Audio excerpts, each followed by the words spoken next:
What's up, guys? Rick from DFS On Demand here with a preview for the WGC Bridgestone Invitational.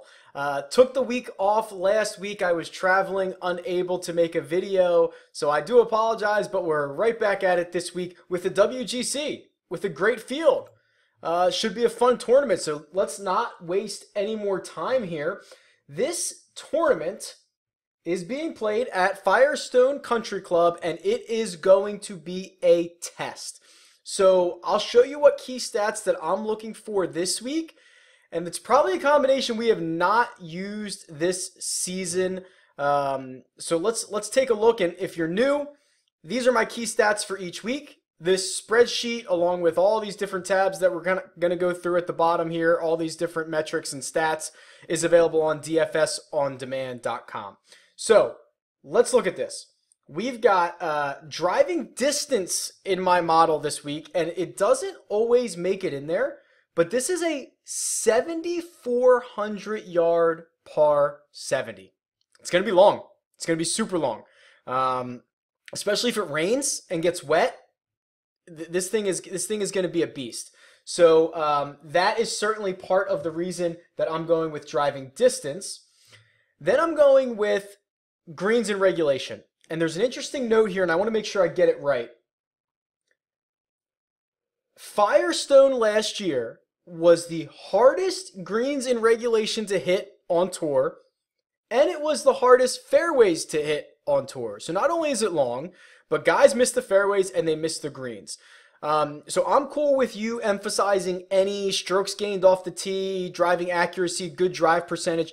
I went with driving distance. I think instead of doubling up on off the tee stats, I think that I would prefer distance over accuracy here just because so many guys are going to be inaccurate. That might be wrong. Do whatever you want. But that's my opinion here. And then since guys are going to be missing a lot of greens, I took strokes gained around the green, which I think is a little bit better than scrambling for this week. I threw in the putting stat because I think we need a putting stat. And then this is going to be a test. Like 22 under par is not going to win this thing. I bet you like 6 does. Or if it gets soft and wet, maybe something better than that. But it's not going to be a very low score to win this. So I am going with bogey avoidance. You can't make a ton of bogeys here, or you want guys that can avoid making bogeys, almost like a major championship. And then there are actually, let's look at the scorecard here. So here's the scorecard from last year and how it played. There are 7 par 4s between 450 and 500 yards. That's long and it's rare. And if you throw in number 3 here, which is 8 yards short of 450, you have 8 holes basically in this 50-yard range. So nearly half the holes are in the same range, so I'm going to be emphasizing that scoring in my key model. What you'll note is the top scorer, the top player, Jordan Spieth, is only a 74. If you've watched these videos before, go back. We almost always have a player in the 90s. 92, 93 is usually the best score. What this says to me at 74 is that this is a wide open field, and it's a very good field. We don't have anyone who is head and shoulders above the field, at least in these metrics. It's a very close and good field. So with that being said, live and die by your own players this week. I want you to be comfortable with the guys that you're rostering, just because I think this thing is wide open. I think basically anybody can win it. So I'm looking a lot at ownership. I'll basically take the under-owned player in GPPs nearly every single time in this field. And I'm going to just, I want you to live and die with your own picks anyway, but especially this week. Okay, enough about that. Let's get to it. The top tier here, pretty interesting. So Spieth coming off the Open Championship win, he's going to be massively owned. I think it is well warranted. You saw that he was my #1 player. Here, I'll click him here so you can see what's going on. Now the last 2 times he's teed it up, he's won. Jordan Spieth playing unbelievable right now. I probably like him, don't love him. I wonder if the lack of distance is going to impact him negatively. And don't get me wrong, it's not like he's a short player, but he's not DJ, he's not John Rahm. I like him, don't love him. I think I'd probably opt for some other guys down the list here. And speaking of which, I think these two right here are going to be very under-owned. So Rory and Brooks Koepka are both very, very interesting to me in GPPs. Very interesting. So Rory fires his caddy. No more JP. Who's on the bag this week? I don't know. I guess we'll find out. Coming off a T4 at the Open Championship, and remember that Rory's kind of struggled recently, right? He's had the rib injury, hasn't played a ton, comes out T4, pretty good, but I still don't feel like the public or the industry is all over Rory yet. Like, it's just not there yet, especially with the other big names. Brooks Koepka is a guy that I think absolutely fits this course, and he might be my highest owned player this week. I will probably have a ton of Brooks Koepka. So, needless to say, he won at the U.S. Open and a T6 the last time he teed it up at the Open Championship. Two unbelievably impressive performances at two majors. Okay, Brooks Koepka. Let's compare these guys. This is my new PGA data visuals that I've unveiled on DFS On Demand, which is just like my favorite way to go through these game logs now. So let's compare Rory. Actually, let's look at Brooks. Let's look at Koepka first. And let's just look at his game logs here. So since the Masters, which is what I have this narrowed down to, he has 1, 2, 3, 4, 5, essentially 5 top 15s in the last 8 times he's teed it up. He has 4 top 11s in the last 8 times he's teed it up. He has a first, a second, and a T6, with the T6 and the first being the last 2 majors. So now his major performances this year are a T11, a first place, and a 6th. That's really good. And this tournament is going to basically play like a major. I'll probably love him again next week at the PGA, but this sets up really nice for Koepka. And if we compare the two with Rory and Koepka here, and we blow this up, you can see this is since the Masters. Koepka has routinely outperformed Rory, except for last week where Rory got by looks like, what, 10 fantasy points there. But you can see how well Koepka's been playing.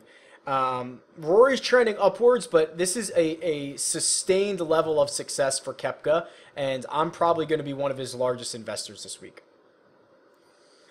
All right, I'm probably willing to buy back in on Jon Rahm at 9,700 because the price is so good. And I certainly have some concerns, but let's talk through this. So here's Rahm, and cut T44 in his last 3 times he's teed it up. I'm not that concerned about it. I loved him at the U.S. Open. He missed the cut. A lot of guys missed the cut at the U.S. Open. Like, I'm not holding that particularly against him. We said at 2 weeks ago at the Open Championship that I didn't really love that fit for Rahm, and he makes the cut but kind of flounders around, finishes 44th. Like, that's kind of what we expected. This is the course for Rahm. Like, this is the type of course where you go out there and you cut the driver loose and you fire at pins and you avoid making bogeys. And let's see where Rahm, he shows up here. So what's that? 15th for me. And he is awesome in that par 4 range that is going to be so crucial this week. He is awesome at avoiding bogeys, and he's long off the tee, which they're in my key stats. They're very important for me this week, especially that par 4 range. So I'm willing to invest back in on Jon Rahm. The concern, and there's such a great stat from my buddy Josh Culp at Future of Fantasy. I read it on his site, but no one has ever won this tournament in the first time that they've played it, except Tiger Woods, but that was the first time the tournament ever existed, so that doesn't really count. So the point being, course history is very important this week. However, on the flip side of that, we've said that Jon Rahm has broken the mold kind of as being like a first-timer this year. He won the first time he ever saw Torrey Pines, the Farmers Insurance. Like, the dude has played every tournament for the first time this year, and he's been unbelievable. So how do I balance that? I think experience would be great, but we've seen a guy all year long who's proven the first time he sees a course he can pick it apart. So I'm willing to invest back in. I think I have one other note on his price, which I'll show you at the end with the odds to win. All right, this $8,000 to about $9,500 range, this is where your GPPs will be won. So many deep names. These guys are usually more expensive than this, and you kind of get them at a little bit of a discount. And one of these guys is probably going to pop off and win somebody a GPP. So let's look at it. A couple guys I want to point out, Sergio Garcia and Paul Casey. So the reason I'm pointing them out at 92 and 9,000 is because of this. So this is another tab on my data visuals here, and I'm just going to change the date range to all the tournaments since the Masters, which was April 9th. So the top half of the screen is average DraftKings points per tournament. Bottom half is most birdies in that same time frame. So let's look at this. First of all, of the guys who are in this field and have played, so Brooks Koepka's teed up 8 times since the Masters. No one has scored more DraftKings points than him in that type of sample size. Matsuyama's up there. Let's see who else is on here. Here we go. Here's Casey, who's teed up 7 times since then, 72 DraftKings points. Here's Sergio, 74. So if you're just looking at this kind of in a vacuum, and here's what's really interesting. Since the Masters, Jordan Spieth has played 8 tournaments. Sergio Garcia has played 6. Spieth has won in the last 2 times he's teed it up. And of course we know Sergio won the Masters. You know how awesome Jordan Spieth is playing right now. Since the Masters, Sergio Garcia has averaged more DraftKings points than him. Take that for what it's worth. I know it's different. I know Spieth is coming off 2 straight wins. I understand that. But just think about that. That's pretty insane. That shows you how good Sergio has really been playing. Ian Poulter pops up here. We'll probably talk about him in a second, but this is a really interesting list, and I'm thinking that guys like Sergio and guys like Paul Casey probably go overlooked this week. Despite Paul Casey notching, what, three top 10s in the last 4 times he's teed it up, look at all these top 25s. Look at all these top 10s. Dude's playing awesome. $9,000. I'm probably again going to be a pretty significant investor. Oh, you know what? While I have this, you know what we should do here is let's go for the whole season, and let's just grab like the really tough fields and the majors. So let's see all the performances for the WGCs, the US Open. We'll throw the Memorial in there. That's a tough field. The Open Championship and the Masters. How about that? 1, 2, 3, 4, 5, 6 tournaments. And here are the guys who are averaging the most DraftKings points. And some of these guys have only played once, so we can ignore it. But here's a couple. Okay, Matsuyama, the most DraftKings points in those tournaments. Spieth is up there with playing 5 of them. Fowler, Kuchar, Sergio, Snedeker's not going to play. I mean, these are guys that you'd expect. Okay, here's Paul Casey. So he's like the first of what? Like not the top 5 players in the world? Justin Thomas is on that list. Thomas Peters is on that list. Let's go look at Thomas Peters. What's his price this week? Wow, $7,300. Okay, so Thomas Peters, Euro player, plays a lot on the Euro Tour, has come over here in these big, tough fields and has kind of tore them up. Only $7,300. If you're looking for a guy with a little more value in this field, the dude shows he can play. There's also another. Oh, Rafa Cabrera Bello. So here we go, $7,900. He won in Scotland the week before the Open Championship. Then he backs it up with a T4 at the Open Championship. This guy's just a consistent, tough field type of player. Let's actually look him up.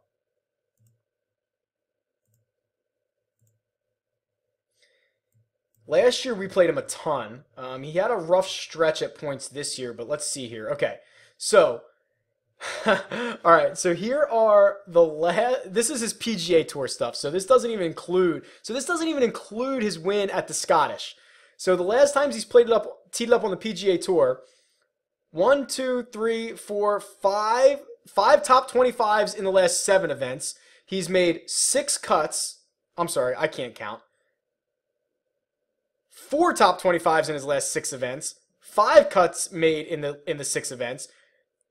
Tied for 4th 3 times. And this doesn't include his win at the Scottish Open. So, what, $7,900? That's a pretty good price. Bubba's here. I don't talk about Bubba often. I'm not a huge Bubba fan. Not personally, not really in his game, not really in his fantasy game, to be quite honest. But he's playing the best he has in a long time, or at least this season. And the results haven't always been there, but you can see he's firing a couple low rounds here. He just hasn't put 4 rounds together yet.